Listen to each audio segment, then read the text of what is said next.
Shalom, saudara-saudara, sahabat rohani yang dikasihi Tuhan. Sebelum kita memasuki renungan ini, marilah kita berdoa. Kasih karunia dan damai sejahtera dari Allah Bapa kita dan dari Tuhan Yesus Kristus menyertai kita. Amin. Firman Tuhan menjadi renungan bagi kita pada hari ini, Senin 5 Februari 2024, tertulis dalam kitab Zakaria pasal 1 ayat 3. Demikian firman Tuhan. Sebab itu, katakanlah kepada mereka, beginilah firman Tuhan semesta alam. Kembalilah kepadaku, demikian firman Tuhan semesta alam, maka aku pun akan kembali kepadamu. Firman Tuhan semesta alam. Tema yang kita ambil dari renungan ini adalah kembalilah kepada Tuhan. Sahabat rohani yang dikasihi Tuhan Yesus Kristus, Clark Clifford, penasehat Gedung Putih pada masa pemerintahan Trump, sedang menghadiri jamuan makan di Gedung Putih. Pada satu malam, ketika salah satu tamu menoleh ke wanita di sebelahnya bertanya, "Apakah saya mendapatkan nama Anda dengan benar? Apakah nama Anda Pos?" Wanita itu menjawab, "Ya, benar." Lalu pria itu bertanya lagi, "Apakah nama Anda Emily Post, sang ahli tata krama yang terkenal di dunia itu?" "Ya," jawab Nyonya Post. "Mengapa Anda bertanya?" Pria itu berkata demikian, "Karena Anda baru saja memakan salad milik saya." Pengalaman yang sederhana ini mengingatkan kita bahwa mengetahui sesuatu dan menerapkannya adalah dua hal yang berbeda. Mungkin saja kita ahli dalam tata krama, namun memakan salad yang salah. Mungkin saja kita tahu banyak tentang Alkitab, bahkan seorang ahli Alkitab, namun kita tidak menerapkannya dalam kehidupan sehari-hari. Sahabat rohani yang dikasihi Tuhan, kembali kepada Tuhan. Itulah tema kita.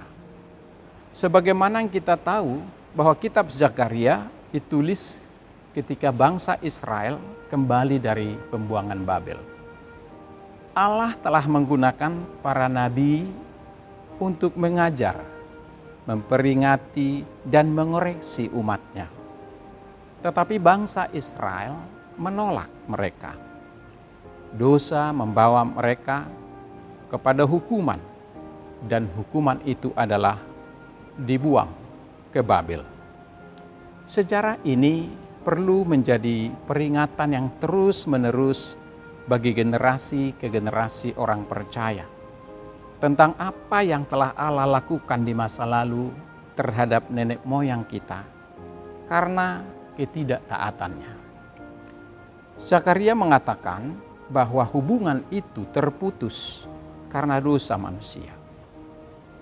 Sahabat rohani yang dikasihi Tuhan Yesus, ketika bangsa Israel kembali dari Babel, Zakaria menuliskan kitab ini kepada sisa dari 50.000 orang yang telah berkomitmen untuk kembali ke Yerusalem pada tahun 538 sebelum Masehi. Sebagian besar dari mereka adalah orang-orang yang setia kepada Tuhan. Pada tahun 536 sebelum Masehi, mereka memulai pembangunan kembali Bait Suci yang sudah hancur. Namun pertentangan semakin meningkat setelah 16 tahun pekerjaan tersebut terhenti. Mengapa?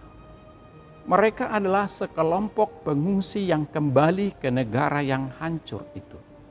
Mereka terjebak dalam kesibukan hidup sampai Tuhan mengutus Nabi Hagai dan Nabi Zakaria untuk menegur mereka agar secepatnya bertobat dan kembali setia kepada Tuhan dalam pekerjaan membangun rumah Tuhan. Bahwa Allah dan pekerjaannya harus lebih diutamakan. Sahabat rohani yang dikasihi Tuhan Yesus Kristus, kita hidup di zaman yang menekankan kasih Allah, tetapi seringkali mengabaikan murkanya yang kudus terhadap orang-orang berdosa. Kita dengan fasih mengatakan Tuhan membenci dosa, tetapi mengasihi orang berdosa. Seolah-olah kita tidak akan pernah mengalami murka Tuhan. Kita menyalahgunakan kebenaran bahwa Tuhan adalah kasih, tapi kita melupakan bahwa Tuhan juga adalah api yang menghanguskan. Kata-kata dari Nabi Zakaria ini menjadi harapan, menjadi sebuah dorongan serta motivasi bagi kita orang percaya bahwa Tuhan akan menepati janjinya kepada umatnya. Bahwa ketika murka Tuhan dan hukumannya bagi Israel telah genap, maka belas kasihnya akan diberikan bagi umatnya. Tuhan kembali mengarahkan wajahnya kepada umat kesayangannya. Panggilan untuk kembali ini tidak boleh dianggap enteng. Karena ini adalah permohonan mendasar dari Allah di seluruh Alkitab kepada semua manusia berdosa untuk segera berbalik dan bertobat dari dosa. Manusialah yang mengambil langkah berdosa, bukan Tuhan. Dan Tuhan tidak akan kembali kepada manusia sampai manusia memilih untuk kembali kepada Tuhan.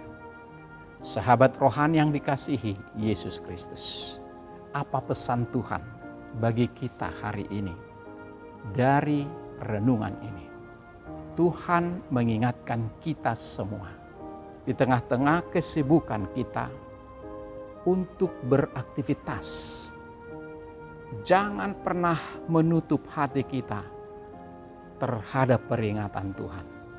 Seperti perumpamaan tentang anak yang hilang.